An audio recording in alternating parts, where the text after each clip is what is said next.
Assalamualaikum warahmatullahi wabarakatuh. Akibat dari pandemi COVID-19, maka para dosen dan mahasiswa tidak bertemu.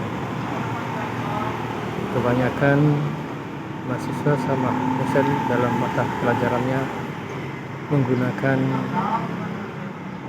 sistem online.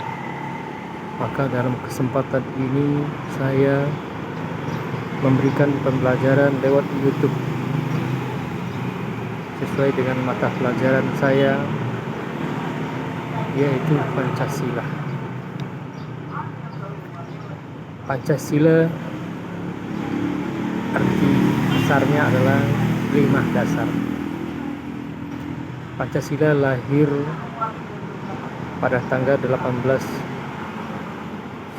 Agustus 1945.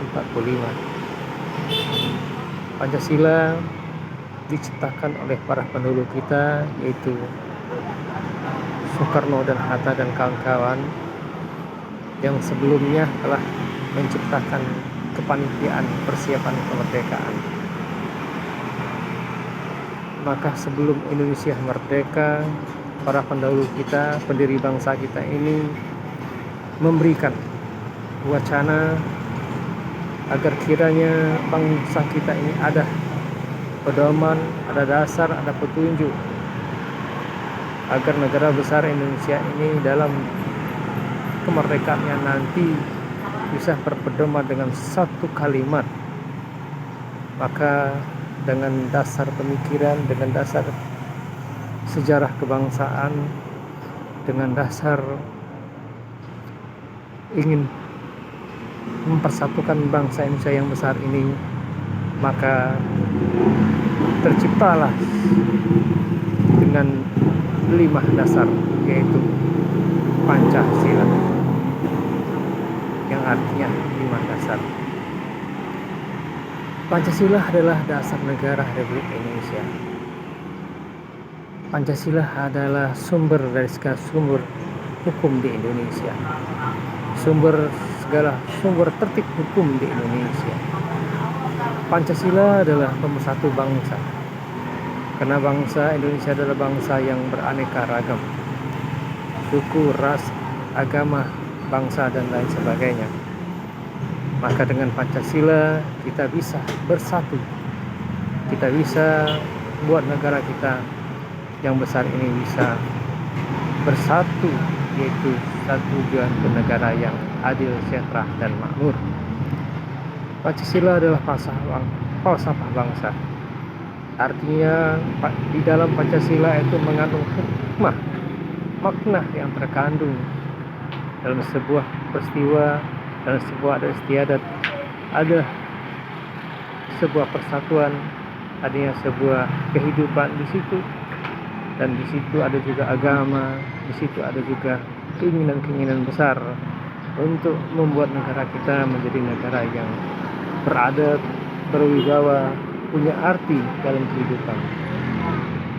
Pancasila sebagai falsafah bangsa merupakan sebuah pedoman, petunjuk rakyat Indonesia dalam mengharungi kehidupan negara ini, dalam mengharungi kehidupan bangsa ini, dalam mengharungi kehidupan keluarga, dalam mengharungi kehidupan bernegara. Pancasila merupakan sebuah kalimat yang sangat sakral, yang tidak ada satupun yang bisa menggantikannya. Karena dengan Pancasila negara kita bisa bersatu, negara kita besar, negara kita bisa berwibawa, negara kita bisa melaksanakan pemerintahan yang baik dan benar. Indonesia adalah negara kesatuan Indonesia dengan negara yang sangat penuh dengan corak dan bangsa. Kita tahu bangsa Indonesia ini berkali-kali adanya sebuah kejadian-kejadian yang sangat besar, yaitu kejadian-kejadian pemberontakan, kejadian-kejadian demonstrasi atas tindakan-tindakan pemerintah yang kadang-kadang menindas rakyat, dan akibatnya adanya sebuah reformasi. Dengan sebuah reformasi itulah negara kita bisa memberikan sebuah wacana baru bagi rakyat Indonesia. Yang tentu kita ketahui dengan adanya reformasi, adanya sebuah kemampuan rakyat Indonesia untuk mengelola bangsa ini. Dengan adanya peristiwa-peristiwa yang kita lihat terjadi, apa yang kita lihat, yaitu orang biasa, rakyat biasa bisa menjadi pemimpin, orang biasa, rakyat biasa bisa menjadi pelaksana bangsa, yaitu DPR. Itulah terjadinya perubahan bangsa yang sangat besar, tidak seperti zaman Orde Baru, zaman Orde Lama, dan lain sebagainya. Pancasila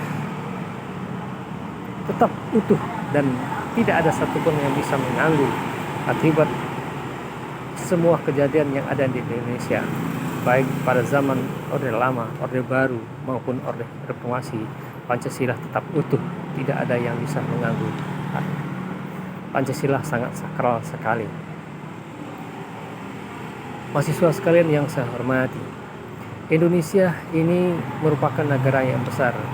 Di situ dia punya hukum, sumbernya adalah Pancasila. Di situ dia punya Undang-Undang Dasar 1945. Di situ dia punya HAM sebagai pembatas bagi tindakan-tindakan pemerintah yang zalim, tindakan-tindakan orang-orang yang kuat. Di situ ada HAM yang bisa menjadikan orang-orang tidak bisa sepuasnya hati untuk melakukan sesuatu. Peraturan-peraturan itu ada pada undang-undang. Negara kita adalah negara yang besar. Kita punya presiden, kita punya menteri-menteri, kita punya lembaga-lembaga, lembaga tinggi, lembaga tertinggi, DPR, MPR, PPK, MK, dan lain sebagainya. Kita punya lembaga, ada polisi, ada tentara, ada kita punya pemerintahan di bawah, yaitu gubernur, bupati, kepala desa, camat, dan RT, RW, dan lain sebagainya. Ini semua corak bangsa, corak kehidupan yang harus kita lakukan. Memang benar apa yang dikatakan semua orang, tidak semua orang bisa mengikuti Pancasila, tapi kita tetap berusaha mengajarkan Pancasila sebagai pedoman bangsa, sebagai pedoman rakyat Indonesia dalam menjalankan kehidupan ini. Mahasiswa sekalian yang saya hormati, kesimpulan yang kita ambil bahwa Pancasila itu sangat sakral, bahwa Pancasila sebagai pemersatu bangsa, sebagai pedoman hidup kita, maka pahamilah bahwa Pancasila itu sangat benar, dan itulah yang harus kita ambil, harus kita tetapkan sebagai pedoman hidup kita dalam mempengaruhi kehidupan bangsa dan negara ini. Terima kasih. Assalamualaikum warahmatullahi wabarakatuh.